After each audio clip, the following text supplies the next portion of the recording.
volta com o Educador Entrevista. Vamos falar um pouquinho do trabalho e do histórico da Domus aqui no município, na companhia do Jean, diretor do espaço. Gratidão pela participação conosco. Boa tarde.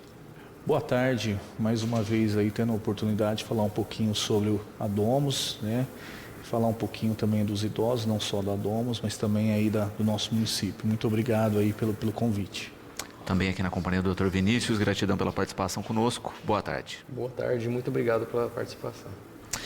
Bom, nós estávamos falando aqui até no intervalo, né, dessa questão do cuidado mesmo com a pessoa idosa, não é, das necessidades específicas. E doutor, a gente vê isso, né? A gente está tendo cada vez mais uma ampliação da média de vida das pessoas e cada vez mais com qualidade de vida. Eu acho que isso também é um diferencial a se destacar. Com certeza, a gente até utiliza o termo senescência, né, para o envelhecimento saudável, e é o nosso foco mesmo na clínica, que é proporcionar ali aos idosos um envelhecimento com qualidade de vida, né? Não só da proporção de saúde, assim, promoção de saúde, mas com prevenção de doenças também, né, e o tratamento delas. E de fato, né, quando a gente pensa hoje no cuidado mais clínico, como o espaço que a Domus oferece, tem uma questão também de muitas vezes esse idoso no ambiente doméstico está exposto a riscos, não é? Não ter os cuidados necessários. A gente sabe que hoje as famílias estão menores, então aquela questão que a gente tinha no passado de ter sempre alguém disponível para cuidar se reduziu. É importante ter essa rede de apoio como o espaço oferece. Exatamente, né? Até porque é muito complicado em casa conseguir fazer toda aquela casa segura, aquela casa do idoso, né? E o cuidado também é necessário. Tem vários idosos que entram em estágio que eles não conseguem manter o autocuidado. E aí então fica difícil, precisa de uma equipe mesmo de apoio e multidisciplinar. São várias áreas que entram no trabalho, né? E Jean, quantos anos já de trabalho da Domus? Hoje a Domus está completando 15 anos de trabalho, né? 15 anos aí que a gente vem promovendo saúde aí aos nossos idosos. E com a gente vê que a cada ano ampliando o know-how, né, já entendendo mais as questões, mas a gente sempre diz que cada caso é um caso, né, ou seja, cada pessoa atendida tem o seu perfil, tem as suas necessidades. Somos seres humanos mutáveis, né? Cada um tem o seu cuidado, cada um tem suas necessidades, por isso que o cuidado ele passa o olhar, além de ser um olhar holístico em questão de equipe, né? Mas o cuidado em si ele é individualizado, atendendo aí cada particularidade de cada idoso. Cada idoso ele tem sua particularidade, ele tem seu hábito, sua mania, a sua forma de levar a vida. E isso é muito importante ser respeitado. Perfeito. E na questão da saúde, isso não é diferente, né, doutor? Cada um vem aí com as suas condições de saúde, que tem que ser avaliadas e para oferecer, né, muitas vezes as pessoas pensam só na questão simples do medicamento, né? Mas alimentação correta, uma rotina correta para manter essa qualidade de vida. Com certeza. Quando a gente pensa mesmo nas comorbidades, é uma história de vida que está passando ali, né? Então, vão somando as comorbidades ao longo da vida.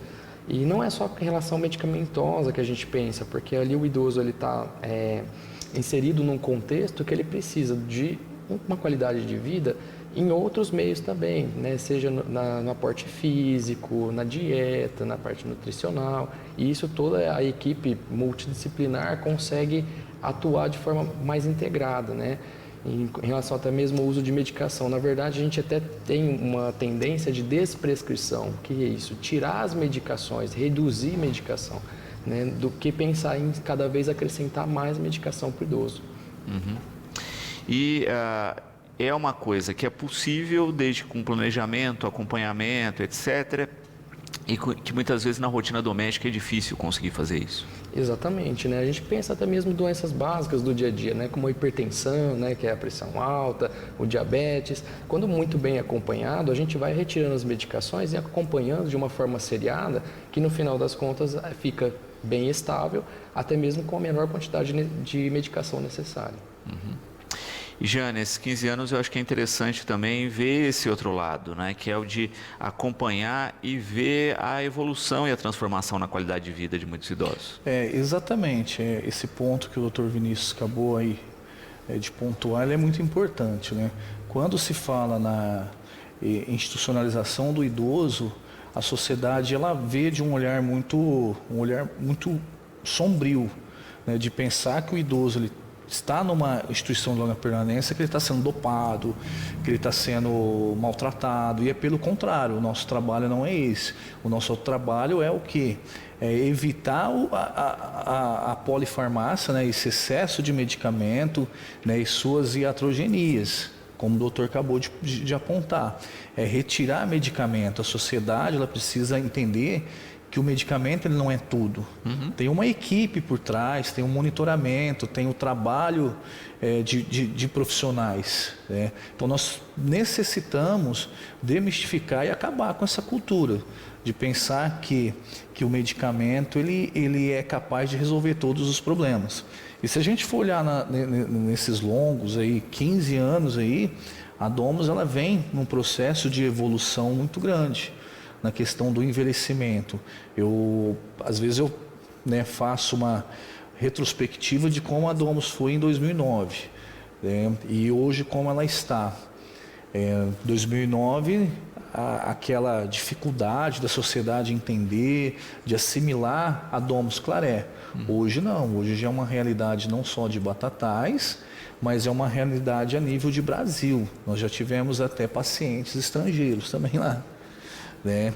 Então, a institucionalização, desde que seja com bastante segurança, conhecer o lugar que você está institucionalizando o seu ente querido, ela tem que ser olhada também com um olhar diferenciado, um olhar que você vai oferecer uma qualidade de vida melhor para o seu ente.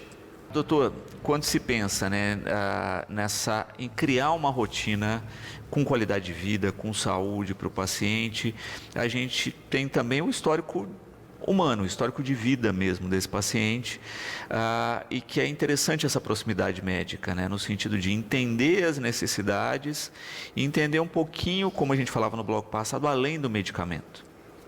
Exatamente. Quando a gente pensa no idoso, não só a parte clínica mesmo, vou lá examinar ele, tentar ver as funções fisiológicas do corpo, a gente tem que pensar que é uma vida inteira, né? Uma história de vida, e também da parte social, econômica, tudo que aquela pessoa já pôde estruturar. Então vira até mesmo, muda o nosso olhar, né? Tanto da parte clínica, não é pontual, acaba sendo de segmento mesmo.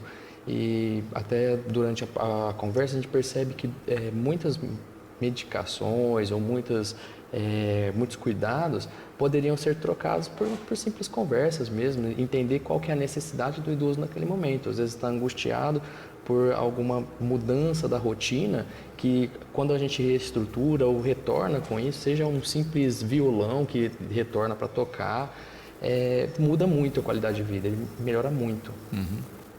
E, Jean, uma coisa interessante também na estrutura da Domus é essa convivência entre os idosos. Porque a gente acaba vendo o seguinte, né? Ao longo da vida, a gente vai desenvolvendo núcleos de relações, não é? Na escola, na religião, não é? Na atividade física, enfim, né? Isso ao longo da vida toda, e o núcleo central que é a família. Só que às vezes a gente tem essa crise com a idade, né? Ou fica-se muito centrado na questão familiar e se perde os vínculos externos. A gente percebe isso, né? Que vocês estão o tempo inteiro realizando atividades, a gente vê os idosos na praça, no jardim, fazendo atividades, para ter esse núcleo ampliado, além da família que está constantemente visitando, interagindo. Eu costumo falar para a equipe que a gente tem que priorizar o protagonismo da pessoa idosa, né? E um fator muito importante é a socialização. Esse idoso, né, respeitando o seu grau de limitação e dependência, ele está próximo à sociedade, né? Ele está próximo a pessoas. Por exemplo, as visitações são importantes, os passeios, respeitar a vontade. Nós temos idosos lá que na semana passada ou retrasada, estava com vontade de comer churrasco. Falei, calma que na semana que vem nós vamos fazer um churrasco. Eu quero relembrar o tempo que eu participava com a família, churrasco, né? Porque na verdade churrasco não é o fato de comer o churrasco, mas sim de usufruir de uma boa conversa. E ontem nós comemoramos aí com uma festa e o nosso responsável legal, que é o Padre Renil, ofertou um churrasco para todos. E foi uma maravilha, né? Você olhava para eles assim, aquele semblante de satisfação, né? Uma sensação aí que você não consegue nem descrever. As pessoas conversando com eles, né? Se socializando, os colaboradores juntos. Então foi muito bacana. E é uma forma de você socializar, de você mostrar que esse idoso ou que esses idosos são importantes naquele contexto. E doutor, a gente vê o benefício que isso traz, né? Seja um benefício cognitivo, de interação, de resgate de atividades, né? Que muitas vezes a gente acaba vendo também as famílias, olha, não, mas está em casa, está com a família, etc., mas que não se propicia nenhuma atividade extra ali, fica muitas vezes só na TV, rádio e na interação familiar, que é curtinha, né, visto que muitas famílias, os familiares estão fora o dia todo. Exatamente. E quando a gente pensa aí no idoso estar em casa, todos pensam que ele está em casa e está no ambiente habitual. Muitas das vezes ele está em casa, porém está sozinho, sente essa necessidade, né, de qual o Jean comentou, de socializar, de conversar com amigos ou ter uma certa independência, o que não é muito possível. E desde o momento que ele entra na clínica, a gente percebe que não só a reabilitação mesmo, o cognitivo tem uma certa melhora, percebemos também reganho de peso em muitos pacientes, até mesmo alguns que vinham com um declínio da parte de cognição, começam a melhorar de forma a ficar mais até independente, né? Então até tem casos que depois de um certo período até reabilitação mesmo. Doutora Ana Clara aqui parabenizando vocês pelo trabalho e colocando essa questão, né, da escolha, né, profissional aí de se dedicar à saúde do idoso, né? Como é que surgiu esse interesse? Bom, quando a gente pensa no idoso, na verdade, ele é o sumo de toda a clínica médica, né, de toda a medicina em si, porque é uma vida, né, igual nós comentamos, de comorbidades, né, e também da parte clínica. Então, eu vejo que é uma área muito bonita assim, de se seguir, tanto da parte de controle mesmo das doenças em si, que são várias comorbidades, você não fica naquela arroz e feijão de uma única especialidade, mas ao mesmo tempo você consegue abranger ele de uma forma mais holística, né? Avalia várias formas, desde doenças neurológicas, metabólicas, endocrinológicas, né? Então, assim, mistura um pouquinho de cada coisa. E uma questão hoje que eu acho que evoluiu muito, que é essa compreensão de algumas enfermidades da senilidade, não é? Antes se colocava tudo no mesmo pacote, não é? Hoje não, né? A gente já vê a diferença clara de Parkinson, de Alzheimer e de outras enfermidades aí. E se tem mais ações, não é, de mitigar, né, de frear um pouquinho a evolução dessas doenças, né? A gente ainda não tem uma cura especificamente, mas se evoluiu isso não só na questão do tratamento, como também das ações complementares, né? Como trabalhar com esses indivíduos. Exatamente. A gente até divide esse cuidado nos níveis de saúde em si. Quando a gente pensa nessas doenças, até mesmo as neurológicas, né, Alzheimer, Parkinson, existem algumas medidas que a gente diz de prevenção, na verdade não são 100% assim eficazes, mas que a gente já consegue ter um estímulo cognitivo para ter uma demora maior para a apresentação de sintomas, né, uma regressão aí de certos declínios cognitivos. As medicações de fato auxiliam, porém não são ainda, né, curáveis. A gente sabe que elas são, infelizmente, doenças neurodegenerativas, ou seja, elas evoluem para uma degeneração neurológica e que não tem cura. Porém, nós damos um segmento para acertar a cada fase da doença qual é a necessidade básica daquele idoso. Então, a gente aprende a conviver com aquela doença. Então, não vai ser tratar ela em si, mas vai ser seguir. E Jean, eu acho importante também aí, quando a gente pensa, não é, de entender a rotina e a necessidade de cada um, isso também vai se alterando conforme o período, não é, em que essa pessoa fica na Domus, não é? Então, vocês também vão entendendo mais a relação das pessoas e compreendendo o que elas necessitam. Como eu falei anteriormente, né, o ser humano ele é mutável. Então, é feito um plano de cuidados, né? Isso daí ela é focado mais na enfermagem, né? As enfermeiras, ela tem aí um embasamento de estar elaborando um plano de cuidados diariamente, né? Existem mudanças comportamentais, existem mudanças físicas, né? Tanto o idoso ele pode ficar mais dependente, como também o idoso com esse trabalho interdisciplinar, ele pode apresentar uma melhora.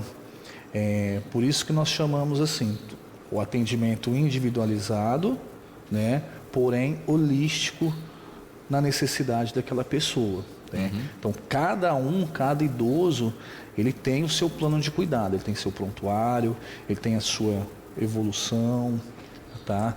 E para que possa até facilitar, né, até de uma forma sinérgica com outros profissionais, esse entendimento aí na abordagem de cada profissional. Como, por exemplo, hoje você percebe que o idoso está mais depressivo, que ele está mais angustiado, você consegue dialogar com a profissional da psicologia e facilita até essa abordagem.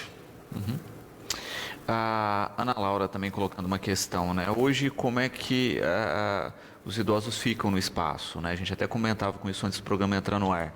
São quartos individuais, coletivos, pessoas, né, que são idosas da mesma família podem ficar juntas? Ana Laura, nós respeitamos algumas normas, né? Até a questão de Anvisa. A Domus ela é dividida, na verdade, em graus de dependência. Nós temos que ter uma ala para aqueles que têm uma dependência total. Nós temos que ter uma ala para uma dependência parcial e aqueles que são, digamos assim, menos dependentes. Nós temos aí apartamentos, né? O quarto, né, ou a suíte, ela é caracterizada de acordo com o grau de dependência desse idoso. Quando o idoso, a família procura a Domus, a institucionalização, é emitido um relatório médico com vários exames, a equipe ela faz essa leitura, essa interpretação junto com o médico, para aí também definir um plano de cuidados. Por exemplo, tem apartamento que ele é muito bonito, ele é um processo mais assim voltado para a hotelaria, porém ele não tem aquela eficácia para aquela pessoa idosa. Então vai muito da necessidade de cada um. Por exemplo, se a pessoa necessita de uma cama hospitalar, se o quarto, conforme a dependência dele, precisa ser mais espaçado, o banheiro mais espaçado, para facilitar também o trabalho da equipe de enfermagem. Então é sempre de acordo com cada necessidade do idoso. Perfeito. E doutor, a gente vê isso, né? O perfil de cuidado, não é, de cada idoso é extremamente diverso, não é? E ter essa visão, não é, pontual da necessidade de cada um e da necessidade futura ainda, porque em alguns casos de enfermidade também já se sabe o que vai precisar depois, não é? Para de fato se fazer esse acompanhamento, tentar postergar algumas problemáticas, né? Hoje a gente vê que isso é possível, né? E conseguir dar mais qualidade de vida. Exatamente. E nesse ponto eu posso parabenizar a equipe multidisciplinar, porque tem um serviço muito bom no sentido de acompanhamento do idoso e de percepções que cada área consegue ter, que às vezes passa despercebido em relação a um ponto específico. Então, o ganho de peso está sempre, ou a perda do peso está sempre sendo acompanhado, né? A parte do humor, alterações no afeto, também está sendo sempre muito bem visto e revisto, né? E todos os dias também são mutáveis, ninguém está bem todos os dias, ou senão existem essas alterações e nisso tem essa percepção, tanto diária quanto a longo prazo, porque aí tem a percepção não só dessas doenças que nós já sabemos que o idoso tem para dar um segmento e tratamento, mas de doenças que começam a aparecer devido à própria idade mesmo, a média de idade dos pacientes que estão na clínica. Então, surgem doenças novas, por isso que não estamos parados, estamos sempre numa avaliação clínica para diagnosticar, prevenir e tratar. Uhum. Pedro aqui também parabenizando pelas ações, pelos trabalhos de vocês e colocando uma outra questão, né, doutor? A gente estava falando aqui de algumas enfermidades específicas como Alzheimer, Parkinson, e ele coloca por que a dificuldade grande aí no diagnóstico, né? Porque o diagnóstico demora um pouco mais nesses casos. Certo.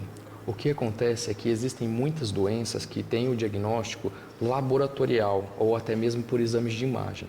E aí fica não digo mais fácil, mas que você tem um documento na mão e prova, olha, a partir desse momento você tem essa doença.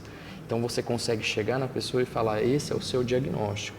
Outras doenças não são assim. Quando a gente pensa principalmente nessas doenças neurológicas, doenças psiquiátricas que também são muito difíceis, porque não existe um exame que eu chego lá e falo, olha, você está com depressão, você está com Parkinson, você está com Alzheimer. Até tem, porém, eles não são exames laboratoriais em si, são exames até mesmo já em autópsia, ou até mesmo que não convém fazer com a pessoa viva. Então eu digo porque o diagnóstico acaba sendo clínico e é um diagnóstico difícil porque é igual a essa visão que nós temos do idoso. Não é do dia para a noite que eu conheço o idoso que eu já sabe o diagnóstico dele. Precisa ter uma retrospectiva e também um acompanhamento para perceber, uma percepção dos sintomas em si e para definir realmente o diagnóstico. Perfeito. Por isso a demora, né? Por isso, quanto mais esse olhar próximo, né, detalhar atividades, também tem muito esse olhar da família e do cuidador em passar isso para o médico, né? Olha, aconteceu tal coisa. Mesmo as mais simples podem ser aí um caminho de descoberta. Exatamente, tanto é que quando a gente começa uma avaliação até mesmo para Alzheimer ou outras doenças neurológicas, as primeiras perguntas são, ele vem se perdendo na rua, ele esquece nomes com frequência, doenças relacionadas à memória, outras alterações. Claro que todos nós temos algumas alterações de memória que são normais, porém começam a surgir alguns sinais de alarme e isso é gradual, não adianta falar, olha, hoje já dei o diagnóstico de Alzheimer. Não, não é assim. É um processo, né? Uhum. E já nesses casos, né, quando a gente fala aí dessa questão cognitiva mais afetada, tem também uma questão dos próprios, do grupo inteiro de apoio, de entender essa situação, porque muitas vezes, a gente já vê muitas vezes a dificuldade do paciente até na identificação de familiares, né? Ainda mais na equipe, né? Que tem um contato, como é que é fazer esse dia a dia? O começo, existe uma certa dificuldade, né?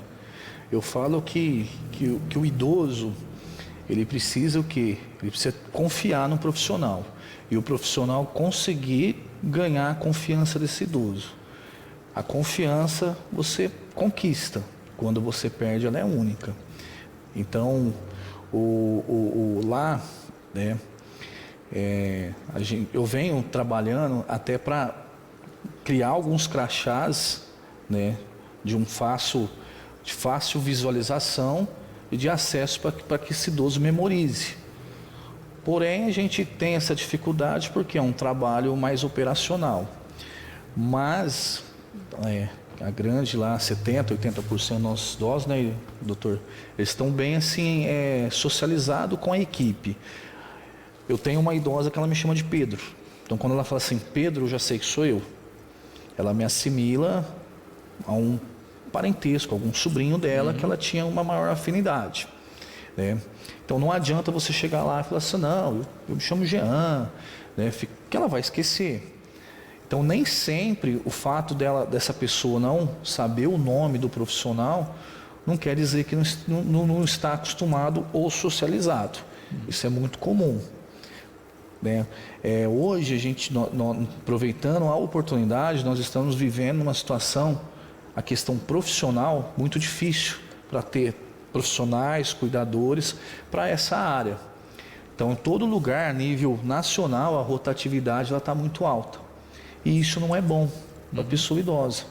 Quando a gente tem que contratar uma pessoa, ou as pessoas saem, né, a rescisão unilateral, a gente já sabe que vai ter essa dificuldade de aceitação. Porque são pessoas novas, são terceiros, que estão chegando dentro de um serviço que vai ter essa abordagem com o idoso. E às vezes a recepção não são das melhores, né? Quem é essa pessoa? Eu não conheço, né? Que isso acaba sendo normal. Mas a equipe sim, está bem acostumado, é feito um trabalho até a nível de psicoterapia interdisciplinar para essa socialização com todos os profissionais. E a gente tem o quê?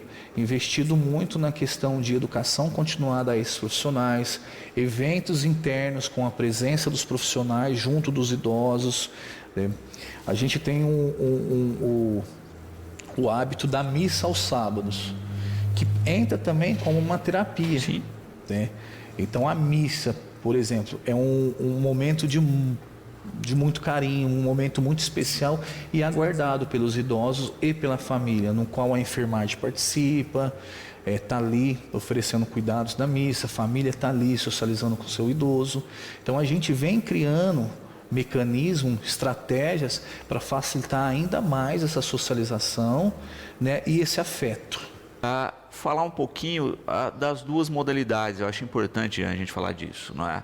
Porque a gente tem as pessoas que são atendidas de maneira contínua e aquelas que vão parte do dia, não é? Como é que funciona essas duas modalidades? É a pergunta aqui da Maria Fernanda. É uma proposta aí, é um serviço que a Clínica Domus Claré oferece, né? Na verdade nós chamamos de day care. Não muda tanto o processo de internação, a pessoa ela leva, né, um laudo médico, ela solicita o tipo de serviço, a equipe ela vai avaliar se realmente esse idoso ele se encaixa no trabalho, se ele se encaixa na metodologia, né? Por que eu falo isso? Às vezes, não só o relatório médico, a gente também avalia o idoso, porque às vezes o relatório não condiz com aquilo que a gente está vendo e vice-versa. E às vezes o idoso ele tem o direito de decisão, né? A gente também não pode forçar o idoso a aceitar uma institucionalização. Então ele tem direito, olha, eu não quero vir, eu quero ficar na minha casa, por mais que ele vá ficar sozinho, por mais que ele vai ficar, né, angustiado pela solidão, mas as vontades deles têm que ser preservadas. Então eu falo assim, é uma decisão, né, em qual tipo de serviço que eu vou contratar, que é uma decisão profissional, uma decisão do idoso, que ele é o protagonista, e familiar. A gente tem que entender o que está acontecendo, que essa família está procurando esse serviço. Nós oferecemos sim esse serviço. Hoje nós temos idosos lá conosco, né, nessa modalidade de day care. Na verdade para quem não sabe, eles falam a creche para idosos, né? E nós temos aí esse atendimento aí de internato 24 horas, as pessoas são moradores. O daycare, a pessoa passa o dia lá, ela chega pela manhã, é combinado um horário, participa de todas as atividades, faz todas as refeições e à noite ela vai embora já de banho tomado, ela vai embora para dormir. Tá? Então é algo que nós criamos, pensando também num perfil socioeconômico da cidade. Hoje não é fácil você cuidar de um idoso, você institucionalizar, pagar para esse idoso 24 horas. E também oferecer para algumas famílias, às vezes a família ela fica em casa à noite, ela consegue ficar com esse idoso, só que durante o dia tem que trabalhar. Dar essa oportunidade também para o município, oferecer esse trabalho, como eu falei, oferecer para esse público também essa oportunidade de estar levando o idoso, de passar o dia lá, de ser assistido por todos os profissionais, com segurança e com qualidade de vida. E doutor, é interessante isso, não é? Porque hoje a gente tem mais formatos, né? O que no passado não existia, né? Ou era internação completa ou não, não é? Então a gente começa a ver ganhos nesse sentido também, como a gente falava, né? Olha, a rotina da família mudou, né? Ter atividades ao longo do dia para esse idoso, ter um acompanhamento de uma equipe multidisciplinar é interessante e ter o contato, não é, com a sua casa, seu quarto, sua família, né, ao final do dia, né, se cria uma rotina como a gente tem, né, a rotina da escola para a criança, a rotina de trabalho para o adulto. Exatamente, até pensando nos modelos de cuidado, antigamente a medicina era o que a gente chamava de hospitalocêntrica, né? O centro era o hospital. Então qualquer coisa que acontecia, até mesmo em viés de internação, seja até psiquiátrica, optava-se por hospitais em si. E hoje não, hoje a gente percebe que a maior parte do cuidado a gente consegue fazer não só em ambiente hospitalar e tem um ganho muito melhor do que às vezes internando, deixando o idoso ali condicionado no ambiente fechado. E o ganho mesmo, tanto pela equipe multidisciplinar e para o idoso que tem esse contato com a família, igual o Jean comentou do daycare, né, que o idoso vai e volta para casa. Depende muito de cada idoso, né, e de cada contexto familiar, mas eu vejo só ganho na saúde dele. Exatamente. Justamente por isso, né? Tem esse desafio cognitivo de todo dia sair de casa, de encontrar pessoas, de ter atividade. Isso é ganho de qualidade de vida, sem sombra de dúvida. Com certeza, né? A gente percebe que é exatamente esse o termo, qualidade de vida para o idoso, que é o que nós melhor conseguimos presenciar, né, em relação aos modelos de cuidado, seja para aquele idoso que consegue manter as atividades diárias, até mesmo fora do ambiente do hospital, até para aquele que já precisa de cuidado total dependência, né? Nós temos ali alguns leitos, né, para pacientes que dependem do cuidado para até a mais simples necessidade fisiológica. E mesmo assim a gente visa melhor qualidade de vida, melhor cuidado ali para evitar nem que seja desconforto de postura, desconforto para assistir uma televisão ou até mesmo enxergar. Então isso a gente consegue ter um contexto muito melhor. E já é bacana ver as atividades ocorrendo, não é?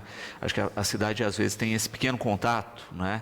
Seja lá pelo jardim, não é, que tem o aquário lá que o pessoal às vezes observa, nas atividades na praça, nas atividades fora, não é, que muitas vezes eles são levados, de ver que é uma ação dinâmica, né, que não se cai numa rotina enfadonha aí o tempo todo. Cada vez mais a gente tem investido muito nessa questão de ofertar esses tipos de oportunidade para esses idosos. Eu até aproveito a oportunidade, essa semana nós estamos passando por uma semana de comemorações. Por exemplo, amanhã os nossos idosos farão um café da tarde com as crianças lá do Samaritano. Bacana. Então a gente também tem esse lado também social, essa interação com crianças. Nós temos um projeto encabeçado pelo professor Luiz Fernando, que é o Coral das Crianças do Colégio São José, que uma vez por mês vai lá fazer um ensaio com os nossos idosos. Eles participam de dinâmicas. Já fizemos, assim, comemoramos Natal com filhos de funcionário. Nós só não colocamos os idosos nos trenzinhos ainda porque não são acessíveis, porque isso era a vontade, né? E mostrar também para a sociedade que é um trabalho transparente, tá? Hoje eu falo com muita propriedade como diretor, gestor. Hoje é muito complicado você escolher uma instituição de longa permanência para o seu ente querido. Tem muita coisa errada no mercado. Aproveito a oportunidade para falar que eu fiz uma pesquisa de campo para entender um pouquinho as instituições de longa permanência, aqui na região de Campinas, Ribeirão. E eu presenciei situações muito tristes, né? Então, tomar muito cuidado, o lugar que você está procurando, tá? Fica muito atento, que chega num lugar, hoje você não marcou para vir aqui, você tem que marcar, né? Fica muito atento da abordagem que esse profissional faz, porque infelizmente tem muitas coisas erradas. Hoje as pessoas, empreender com a saúde do idoso virou uma coisa marqueteira, tá? Aproveita a oportunidade, quando a família vai lá nos procurar, independente se essa família vai deixar o idoso ou não, por várias condições, seja socioeconômicas ou não, ele sai de lá com uma orientação. Tá? Já aconteceu de eu atender pessoas, famílias, que vivem da aposentadoria do idoso, mas ele saiu de lá com uma orientação. Olha, você vai procurar o serviço social, você vai lá no tal UBS. Então nós também temos essa preocupação social de orientar as pessoas, as famílias. As pessoas vão lá, eu quero deixar meu avô aqui, quero deixar meu pai aqui por um mês. Para onde você vai? Nós queremos viajar, nós queremos descansar. Tá, mas por que ele não pode participar dessa viagem? Tem alguma coisa que impeça? Então, nós necessitamos do idoso ali, né? Até uma questão de sustentabilidade. Só que tem aí as suas observações, né? A gente trabalha muito defendendo o Estatuto do Idoso, que foi um marco histórico na nossa vida, na nossa sociedade, defendendo a questão de relações humanas. Então isso tem que deixar muito claro para a sociedade, isso é muito importante, tá? Que sirva de alerta para a sociedade, porque eu vivenciei e presenciei muitas coisas erradas. Quando se fala, não é, de todo esse trabalho, de toda essa rotina, né, doutor Vinícius, a gente vê isso, não é? A gente tem evoluído em pensamento, né, em possibilidade de qualidade, mas a gente tem que cada vez mais tentar tornar isso global, não é? Porque a gente sabe que isso tem apontado, não é, a média etária da população tem aumentado gradativamente e todos nós vamos passar por essa situação, né, de velhice. Então acho que quando a gente planta esse tipo de instituição, a gente está também pensando no futuro e no cuidado que nós queremos para o nosso futuro. Exatamente. Quando pensamos na sociedade em si, houve um aumento da idade da população, a expectativa de vida aumentando, o envelhecimento da população, a pirâmide etária estreitando, né, pessoas com menos filhos, porém com mais idade. E tudo isso vai ter um reflexo lá na frente. Então, pensar em instituições assim de longa permanência, não só agora no presente, já com a quantidade de idosos que temos, mas para o futuro também. Jean, quero agradecer sempre a presença. Você sabe que o programa é sempre parceiro, deixar o espaço à disposição. Parabenizar em seu nome aí a toda a equipe, não é? E esperar que cada vez mais a gente tenha essa visão global, de qualidade, de atendimento aos nossos idosos. Luciano, eu que agradeço aí a TV Educadora. Quero mandar aí um abraço a todos os colaboradores da Domus, a todos os nossos idosos, famílias, pela confiança em nosso trabalho, tá? E dizer aí para a população aí, vamos preservar aí o protagonismo dos nossos anciões. Um forte abraço, uma boa tarde a todos. Doutor Vinícius, eu agradeço imensamente a participação, fica sempre o espaço aqui para participar conosco, não é? E parabéns pelo trabalho. Muito obrigado pela oportunidade de estar aqui convosco nessa entrevista e uma boa tarde para toda a população.